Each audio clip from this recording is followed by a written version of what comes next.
everybody. This is Love from Above with your Sibling Spirit Guides. I'm Maureen, and this is my brother. Hey Maureen, hey everyone, this is Brian. Hey, Brian, we're so happy to be here. On this podcast, we share channelings we receive from star beings, ascended masters, mythical beings who really exist, and occasionally our ancestors. And boy, today's topic, Brian, have you ever heard of this one before? The Seven Lords of Earthly Unification. No, it's a new one to me, but everything, there's a lot of new stuff that that we learned from these channelings. So I shouldn't be surprised, but I guess always am. Yeah. Yeah, yeah. This actually just came in yesterday, and funnily enough, for those who listening, I knew Brian is it's his turn to do the podcast organization. I knew that you would love this, but this is a very interesting one about the lords who rule this universe. So, do you want to get into this? Sure. So this is from the Watchers. You're familiar with, we've talked about them a lot. It says, "We are the Watchers. We're tasked with, from the one creator, with watching over all creation through our time space. We are most pleased with to be enveloped in your loving presence. We shall engage you with stories of old, for we are the history keepers of your planet and planets. There are seven lords who rule from high. This is an absolute truth. The term Lord may be considered masculine or feminine. These ultimate beings are the true creators of the world in which you live." Um, so let me pause there. I've never heard in all the things we've read or anything, I've never heard about the seven lords. Have, so have you ever read anything about this?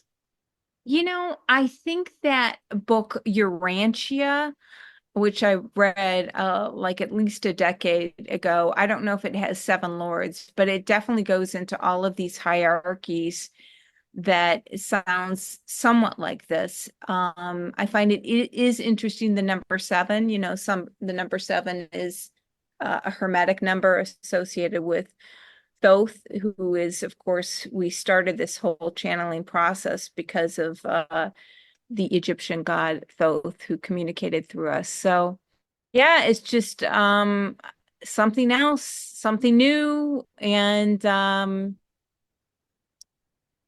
guess it's part of the process to learn the real history of the universe, right?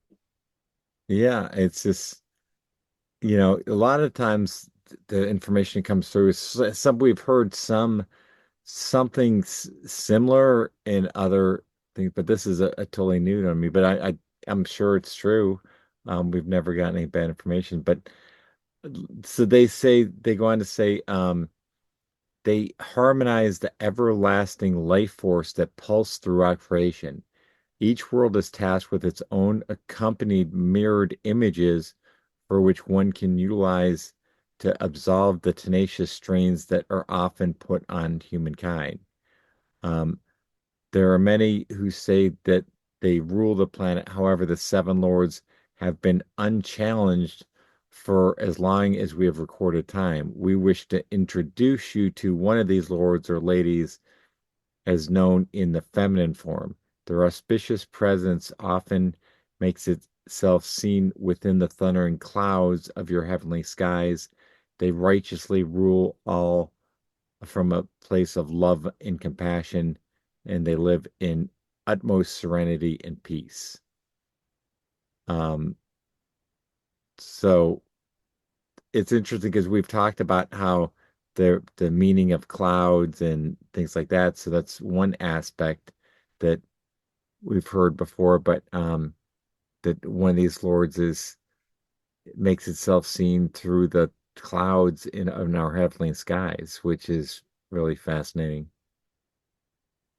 Yeah, and we have seen a lot of really interesting things in clouds and in trees.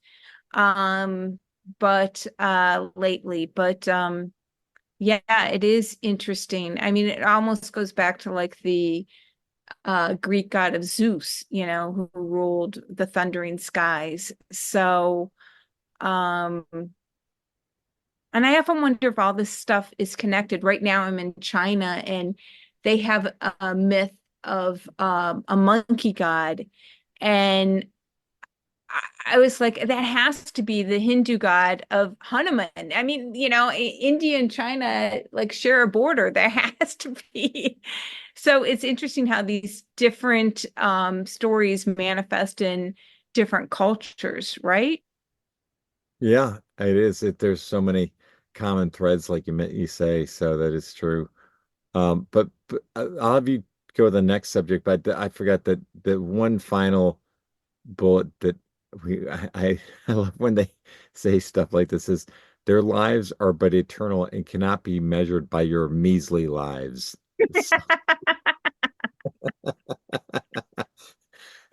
they they say it like it is. Our measly, short lives are, they can't be measured. Yeah, I mean, come on, if you're eternal and timeless, even if you live 90 years, it's but a blip, you know what I mean? Yeah. It's but a blip.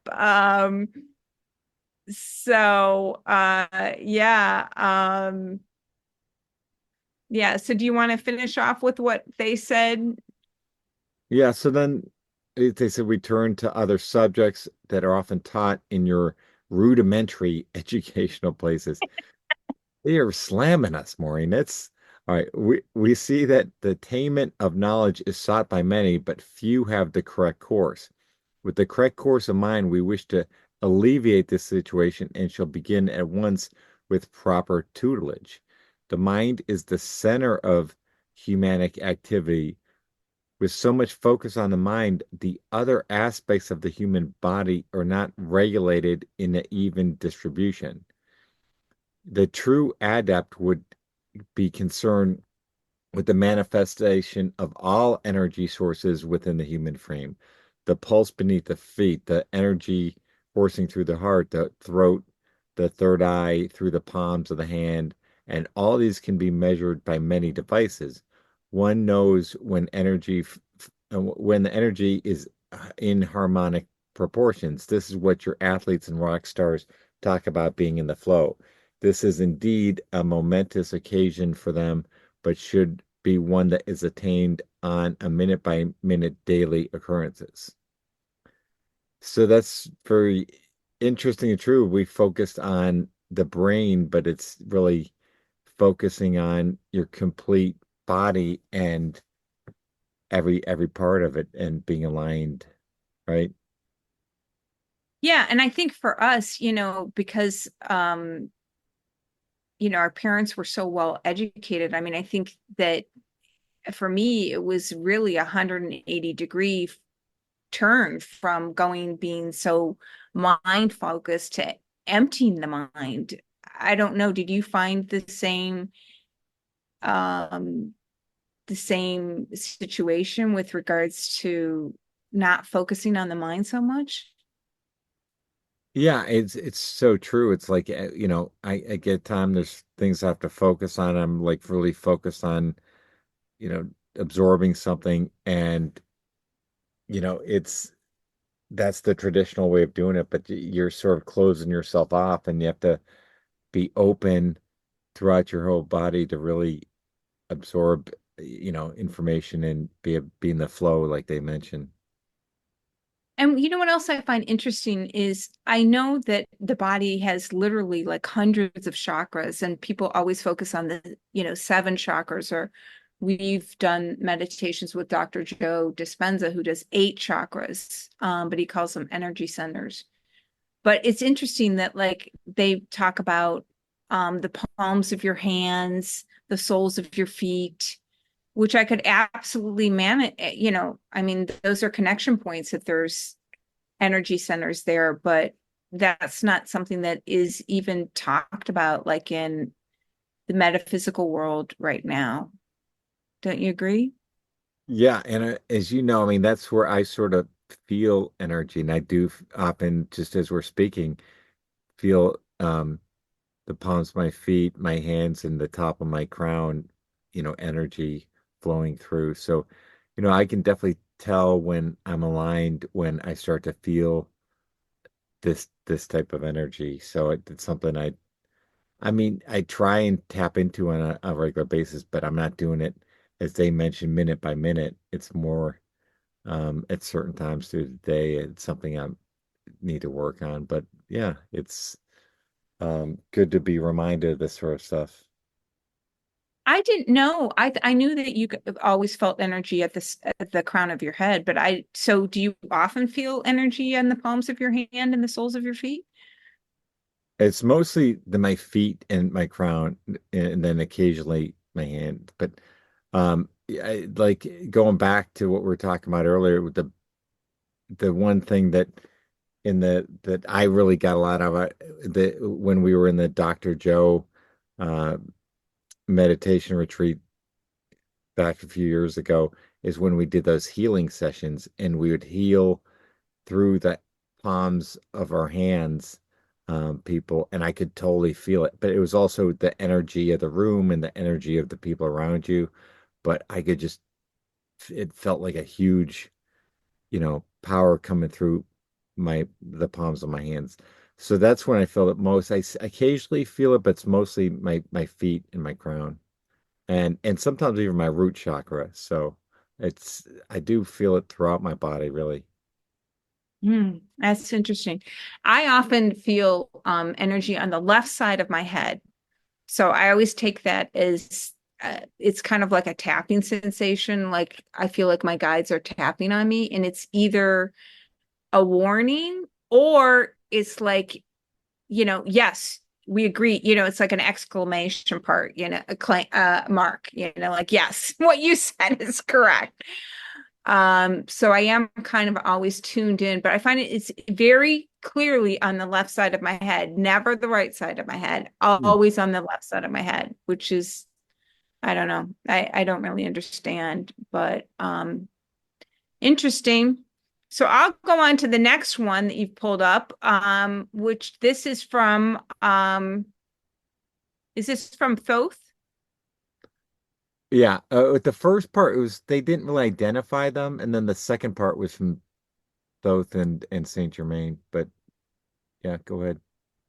Okay, so they say, hello, we are congratulate you.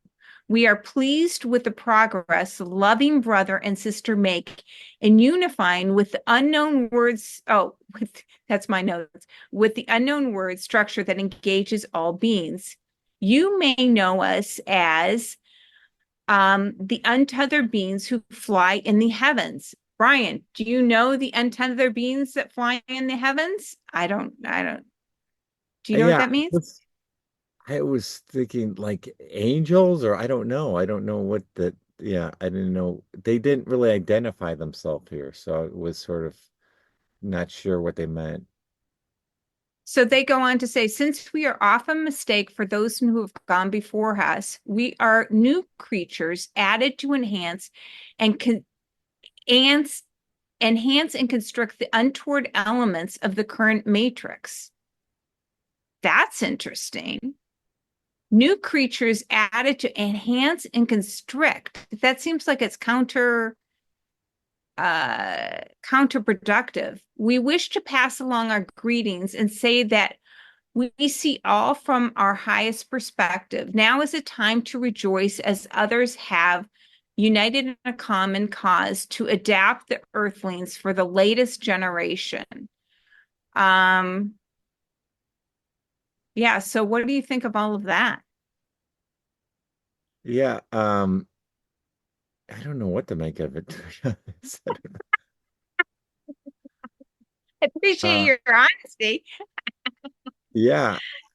So, but I mean, I guess there's the key is like, we're not alone. There's all sorts of other beings tr helping and trying to assist all of humanity is the key thing, a common theme that we're hearing, especially in this current era where there's so many different beings coming to assist Earth with the uh, what's going on Earth these days. So um, it's Yeah. good to hear. So then they go on, and this happens often. And this is where Brian talks about our channeling session as being like the telephone booth and in time, in Times Square, because someone comes through and then someone else comes through. And the next person who comes through was Thoth and Saint Germain, who Yeah. wanted to point us in a new direction. And yeah, so do you want to go over what new direction they wanted to point us in? Yeah, it says the time has come for earthly unification. You and Brian are to be a part of this process. How can you help? Well, it's easy. You meditate on the unification of all peoples on this planet. This would be beneficial for all beings and shall lighten your load as well. We thank you and praise you for your continual love and support. So, yeah, when I was putting this together, I was like, oh, I again, I have to add to my ever-growing list of things to do, but I have not been doing. You said you have been doing this though, right? So I how are have you, been doing it. I so have been doing it. what do you think of when you meditate, the unification of all peoples on the planet? You know what I think about? Do you remember that Coca-Cola commercial from like when we were kids? Yeah, it's Yeah, that's a what I think famous about. So song. this, it was like, I can't, do you remember that song? I could Yeah, probably, I so know what you're thinking. Yeah. for those who are probably younger than this, it was this beautiful Coca-Cola commercial where like people from all of around the world gathered in a circle and they were all drinking Coke. I don't have them everybody drinking Coke in my vision, but yeah, so that's kind of what I visualize. And then I also visualize because we've gotten so many communications about the beings who live, like example of what we covered today, beings who live above the earth. We've covered the beings who live below the earth. So I do it horizontally, like with all of the beings, all around the world, and then also above, below, and us in the middle. And I don't spend a long time. Brian and I now have a little bit of a list of meditations we're supposed to do every day. So I've added this one to the gym because you really can get in a meditative state when you're doing a cardio workout. And so, that's where I've added this one. And it is a beautiful thing to do. So I'm grateful for Thoth and Saint Germain to coming through. And who knows we never know. There's all this research that absolutely shows that, prayers and setting intentions absolutely work. So I think even one person doing this, I mean, it makes a difference. Right. Yeah, totally agree. Um, well, all right. So then we're going to wrap things up with a session from the September 19th of this year, and it was on a similar strain here. It says, what can one human do to elevate the consciousness of the planet upon you where you currently reside? There is much that one can do. The visualization from one being may change the trajectory course of the planet. So just what you're saying, just one person can have a major impact.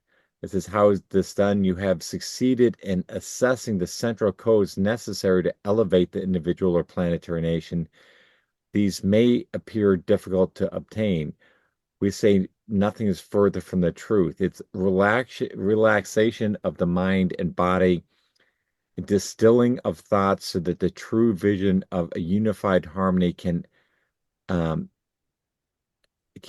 across your lands. So anyway, visualize the vision of that unified harmony across your lands. So that's exactly what we're talking about. It's just one person doing this can make an impact. And so that's what we're hoping that all of you can help support this. And what do you think? Anything else on that, Maureen?